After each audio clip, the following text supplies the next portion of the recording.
Hello everyone, today I will teach you the topic molecular basis of gene regulation.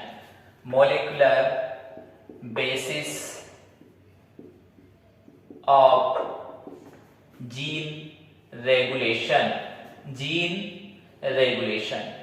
बेटा हम यहाँ पर जो जीन रेगुलेशन हम यहाँ पे डिस्कस करेंगे, हम यहाँ पे डिस्कस करेंगे नेगेटिव रेगुलेशन। क्या डिस्कस करेंगे? Negative regulation. बेटा नेगेटिव रेगुलेशंस क्या है कि नेगेटिव रेगुलेशंस में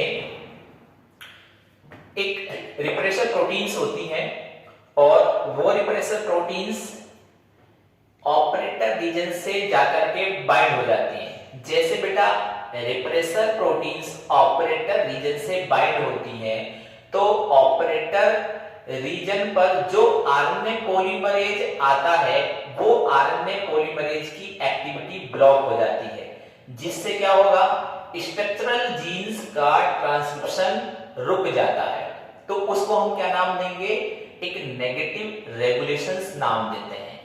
नेगेटिव रेगुलेशंस किसकी बात कर रहे हैं हम? जीन का नेगेटिव रेगुलेशन। तो मतलब हम यहाँ पे नाम देंगे कि यहाँ पर क्या होती है बेटा? रिप्रेसर प्रोटीन्स होती हैं। क्या होती हैं? रिप्रेसर प्रोटीन्स होती हैं। यानी यहाँ पर रिप्रेसर प्रोटीन्स होंगी और ये रिप्रेसर प्रोटीन्स बेटा किससे बाइंड हो जाती हैं?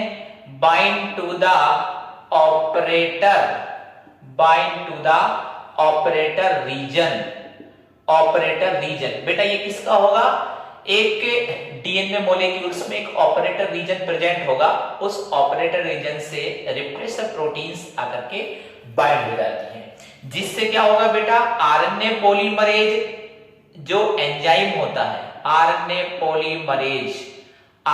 पॉलीमरेज एंजाइम की जो एक्टिविटी होगी वो क्या हो जाती है बेटा? रुक जाती है। आरएनए पॉलीमरेज की जो एक्टिविटी है वो क्या हो जाती है बेटा? ब्लॉक हो जाती है, रुक जाती है।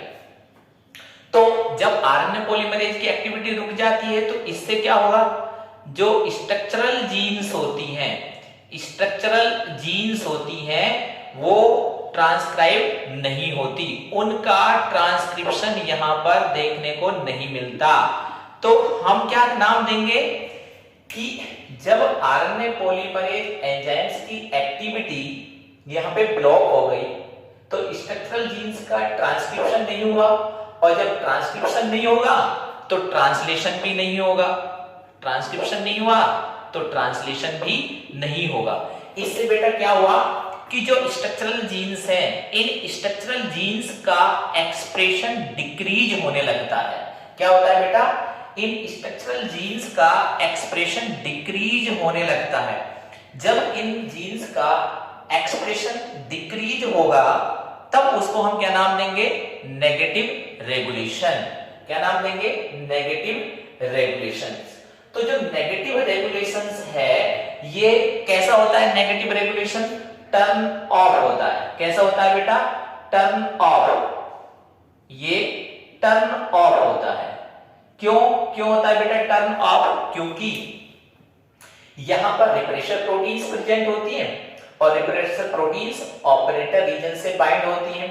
ऑपरेटर रीजन पर आरएनए पॉलीमरेज एंजाइम्स की जो एक्टिविटी है वो ब्लॉक हो जाती है, जिससे स्ट्रक्चरल जीन्स का जो एक्सप्रेशन है वो डिक्रीज हो जाता है। क्यों डिक्रीज होता है? क्योंकि आरएनए पॉलीमरेज एक्टिविटी काम नहीं करती है, जिससे क्या होगा? ना तो ट्रांसक्रिप्शन होगा और ना ही ट्रांसलेशन होगा। तो इस तरह के रेगुलेशंस को हम क्या नाम देते हैं? नेगेटिव रेगुलेशंस नाम देते हैं। बेटा नेगेटिव रेगुलेशंस में अगर हम एग्जांपल्स की बात करते हैं तो यहां पर जैसे एक होता है नेगेटिव रेगुलेशंस में हम बात करेंगे। नेगेटिव रेगुलेशंस एक इंड्यूसिबल टाइप का रेगुलेशन होता है। किस टाइप का? इंड्यूसिबल टाइप का रेगुलेशन होता है। इंड्यूसिबल टाइप के रेगुलेशंस में बेटा हम यहां पे बात करेंगे लैक ऑपेरॉन की। किसकी बात करेंगे हम यहां पे? लैक ऑपेरॉन की। तो मैं इसको इरेज कर देता हूं बेटा। हाँ। देखिए जब बेटा हम इंड्यूसिबल टाइप के रेगुलेशंस की बात करते हैं इंड्यूसिबल टाइप का रेगुलेशन, इंड्यूसिबल टाइप का रेगुलेशंस की बात करते हैं तो इंड्यूसिबल टाइप के रेगुलेशंस का बेटा एग्जांपल्स क्या है, जैसे लैक ऑपेरॉन। क्या है बेटा? Lack operon. अब क्वेश्चन ये आता है कि बेटा व्हाट इज द ऑपेरॉन्स। ऑपेरॉन्स क्या होते हैं बेटा? हम नॉर्मली यहाँ पे डिस्कस कर रहे हैं जैसे कि ऑपेरॉन्स, यहाँ पे ऑपेरॉन्स क्या होते हैं बेटा? ऑपेरॉन्स एक जेनेटिक मटेरियल के एक सेगमेंट होते हैं जो कि जेनेटिक मटेरियल में प्रेजेंट होते हैं। एक सेगमेंट होते हैं या एक रेगुलेटेड यूनिट्स होती हैं जो कहां प्रेजेंट होती हैं? डीएनए में। ये जेनेटिक मटेरियल्स के अंदर प्रेजेंट होती हैं। तो ऑपेरॉन्स बेटा क्या होते हैं? एक रेगुलेटेड यूनिट्स होती हैं जो कि जेनेटिक मटेरियल में प्रेजेंट होती हैं। इस ऑपेरॉन्स को सबसे पहले जैकब एंड मोनार्ड साइंटिस्ट ने दिया था। किसने दिया था? किसने डिस्कवर किया था इसको?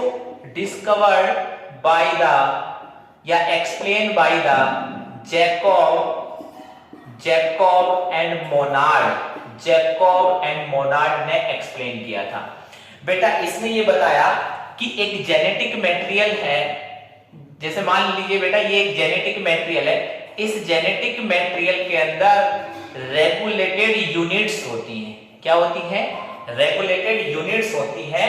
इन रेगुलेटेड यूनिट्स को हम क्या नाम देते हैं? ऑपेरॉन। क्या नाम देंगे बेटा? ऑपेरॉन। तो व्हाट इज द ऑपेरॉन्स? ऑपेरॉन्स एक रेगुलेटेड जीन यूनिट्स होती हैं जो कहां प्रेजेंट होती है? जेनेटिक मटेरियल के अंदर। ये क्या है? This is the genetic material. ये क्या है? एक जेनेटिक मटेरियल है। और जेनेटिक मटेरियल बेटा क्या होगा? डीएनए। तो डीएनए में कुछ रेगुलेटेड यूनिट्स होती हैं। उन रेगुलेटेड यूनिट्स को हमने क्या नाम दिया यहां पर? ऑपेरॉन। रेगुलेटेड यूनिट्स नाम देंगे। तो ये किसने बताया था? जैकब एंड मोनार्ड ने बताया था। अगर बेटा हम ऑपेरॉन्स की बात करते हैं कि जो ऑपेरॉन है, तो ऑपेरॉन एक तरह के क्या हो गए? Segment of DNA. क्या हो गए? Segment of DNA.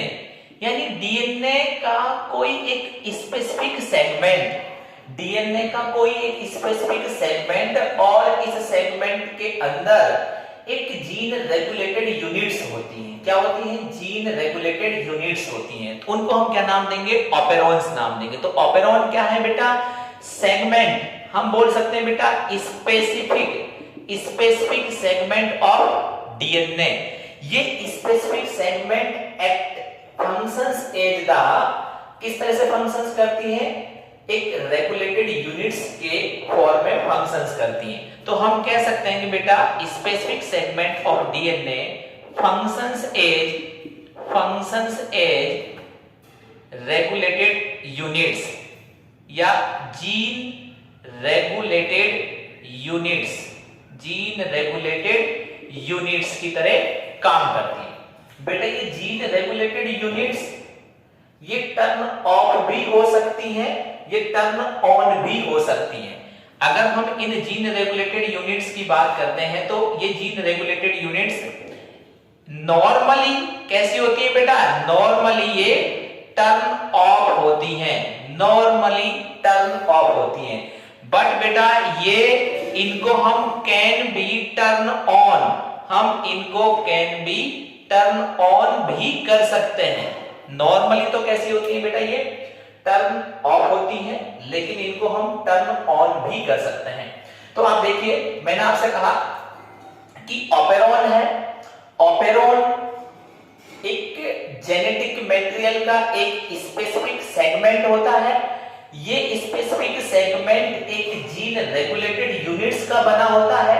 ये gene regulated units normally turn off होती हैं, बट कैन बी, इनको हम टर्न ऑन कर सकते हैं।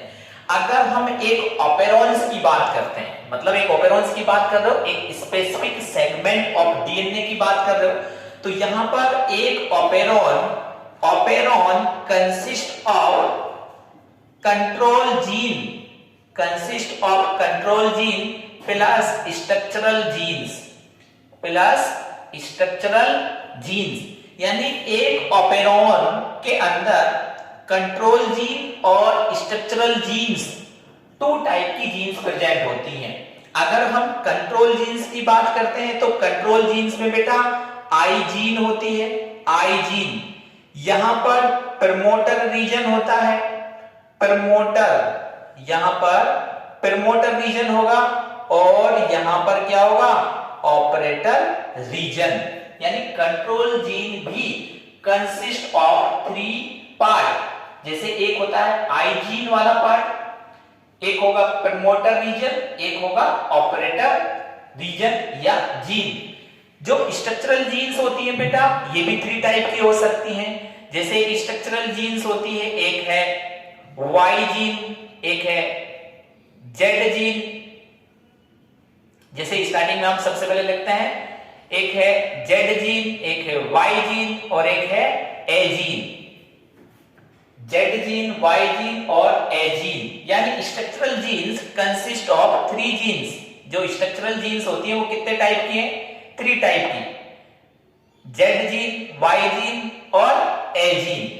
तो हम कह सकते हैं कि operon consist of 2 genes, control genes and structural genes. तो इसको हम क्या नाम देंगे, ऑपेरॉन। तो सबसे पहले ऑपेरॉन्स को किसने दिया था, जैकब एंड मोनोड ने दिया था। और जैकब एंड मोनोड ने क्या बताया बेटा कि ऑपेरॉन्स जेनेटिक मटेरियल के अंदर प्रेजेंट होते हैं। जेनेटिक मटेरियल में ये स्पेसिफिक सेगमेंट ऑफ डीएनए होते हैं और ये कैसे काम करते हैं, एक जीन रेगुलेटेड यूनिट्स की तरह काम करते हैं। इन यूनिट्स को हम टर्न ऑफ और टर्न ऑन कर सकते हैं। एक operons consist of control genes and structural genes. तो इसको हम क्या नाम देंगे बेटा, ऑपेरॉन्स नाम देते हैं।